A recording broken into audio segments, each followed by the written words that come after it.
കൃഷ്ണൻ യുദ്ധത്തിൽ ഇടപെട്ടില്ലായിരുന്നുവെങ്കിൽ പാണ്ഡവർ ജയിക്കുമായിരുന്നു. മഹാഭാരതത്തിൽ മറഞ്ഞിരിക്കുന്ന ആ സത്യം. കുരുക്ഷേത്രം. ധർമ്മവും അധർമ്മവും തമ്മിലുള്ള അവസാന പോരാട്ടം. ഒരു വശത്ത് പാണ്ഡവരും മറ്റൊരു വശത്ത് കൗരവരും. പക്ഷേ ഈ യുദ്ധത്തിൻ്റെ യഥാർത്ഥ വിജയി ആരാണ്? പാണ്ഡവരാണോ? അല്ലെങ്കിൽ ഒരാൾ മാത്രമാണോ? അതുമല്ല, പാണ്ഡവരുമല്ല കൗരവരും അല്ല, കൃഷ്ണനാണോ?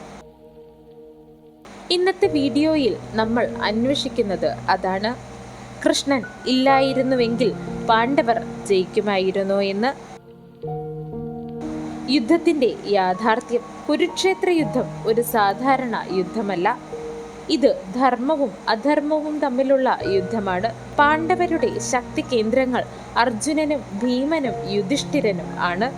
അർജുനൻ ലോകത്തിലെ ഏറ്റവും വലിയ വില്ലാളി വീരൻ ആണ്. ഭീമൻ അസാമാന്യ ബലമുള്ളവനാണ്. യുധിഷ്ഠിരൻ ധർമ്മത്തിന്റെ പ്രതീകമാണ്.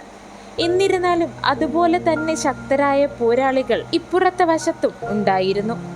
ഭീഷ്മരും ദ്രോണരും കർണനും അങ്ങനെ തുടങ്ങിയ പലരും. ഇവർ ഇല്ലെങ്കിൽ പാണ്ഡവർ ജയിക്കുമായിരുന്നു. പക്ഷേ ഇവർ ഉള്ളപ്പോൾ. കൃഷ്ണൻ യുദ്ധത്തിൽ അദ്ദേഹത്തിന്റെ വേഷം ആയുധമെടുത്തില്ല. എന്നിരുന്നാലും യുദ്ധം മുഴുവൻ നിയന്ത്രിച്ചത് അദ്ദേഹമായിരുന്നു. അർജുനന്റെ മാനസിക തകർച്ച ഭഗവത്ഗീത എന്ന ഉപദേശത്താൽ അദ്ദേഹം മാറ്റി. യുദ്ധതന്ത്രങ്ങൾ, സമയത്തുള്ള നിർണായക തീരുമാനങ്ങൾ എന്നിങ്ങനെയെല്ലാം അദ്ദേഹം ഓരോ സമയത്തും പ്രവർത്തിച്ചു. എന്നാൽ കൃഷ്ണൻ ഇല്ലായിരുന്നുവെങ്കിൽ മാനസികമായി തളർന്ന അർജുനൻ യുദ്ധം ചെയ്യുമായിരുന്നില്ല. അതിലൂടെ പാണ്ഡവരുടെ സർവനാശം ഉണ്ടാവുകയും ചെയ്തേനെ. യുദ്ധത്തിലെ നിർണായക മുഹൂർത്തങ്ങളിൽ ചിലത്. ഭീഷ്മന്റെ വീഴ്ച. ആരാലും തോൽപ്പിക്കാനാവാത്ത ഭീഷ്മരെ തോൽപ്പിക്കുവാൻ കൃഷ്ണൻ പറഞ്ഞത് ശിഖണ്ഡിയെ മുൻനിർത്തി യുദ്ധം ചെയ്യുകയെന്നതായിരുന്നു. അങ്ങനെ ഇല്ലായിരുന്നുവെങ്കിൽ ഭീഷ്മർ ഒരിക്കലും വീഴില്ലായിരുന്നു. രണ്ടാമതായി ദ്രോണന്റെ മരണം. അവിടെയും കൃഷ്ണൻ പറഞ്ഞത് പ്രകാരം തന്നെ അദ്ദേഹത്തെ മാനസികമായി തളർത്തി, അഥവാ സ്വാധീനിച്ചു, കീഴ്പ്പെടുത്തി. അങ്ങനെ സംഭവിച്ചില്ലായിരുന്നുവെങ്കിൽ ദ്രോണർ പാണ്ഡവന്മാരെ നശിപ്പിച്ചേനെ. മൂന്നാമതായി കർണ അർജുന യുദ്ധം. അർജുനനോളം ദിവ്യ ആയുധങ്ങളൊന്നും കർണന് ഇല്ലായിരുന്നുവെങ്കിലും ശാപങ്ങൾ ഒട്ടനവധി ഉണ്ടായിരുന്നുവെങ്കിലും കർണന്റെ ശക്തിക്ക് യാതൊരു കുറവും ഉണ്ടായിരുന്നില്ല. എന്നിരുന്നാലും കർണന്റെ രഥം കുടുങ്ങുന്നു.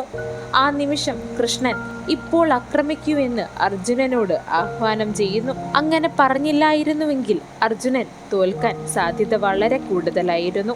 നാലാമതായി ഭീമ ദുര്യോധന യുദ്ധം. ഭീമനിലും ഗദായുദ്ധത്തിൽ അഗ്രഗണ്യനായിരുന്നു ദുര്യോധനൻ. പക്ഷേ കൃഷ്ണൻ ദുര്യോധനന്റെ ദുർബലത അറിഞ്ഞു. തുടയിൽ അടിക്കുവെന്ന് ഭീമനോട് ആഹ്വാനം ചെയ്തു. ഗദായുദ്ധത്തിൽ ഇത് നിയമവിരുദ്ധം ആയിരുന്നുവെങ്കിലും കൃഷ്ണൻ ഭീമനെ കൊണ്ട് ഇങ്ങനെ ചെയ്യിച്ചു. ഇല്ലായിരുന്നുവെങ്കിൽ ദുര്യോധനൻ ജയിക്കുമായിരുന്നു. കൃഷ്ണൻ ഇല്ലെങ്കിൽ അർജുനൻ യുദ്ധം തന്നെ ചെയ്യില്ലായിരുന്നു. ഭീഷ്മർ ഒരിക്കലും വീഴില്ലായിരുന്നു. ദ്രോണർ ഒരിക്കലും മാനസികമായി തകരില്ലായിരുന്നു. കർണൻ അർജുനനെ കൊല്ലുകയും ചെയ്യുമായിരുന്നു. ദുര്യോധനൻ ജയിക്കുകയും രാജാവാകുകയും ചെയ്യുമായിരുന്നു. ഇതിലെ തത്വശാസ്ത്രപരമായ ആഴം എന്താണെന്ന് വെച്ചാൽ, കൃഷ്ണൻ എന്താണ്? ഒരു മനുഷ്യൻ മാത്രമല്ല അദ്ദേഹം.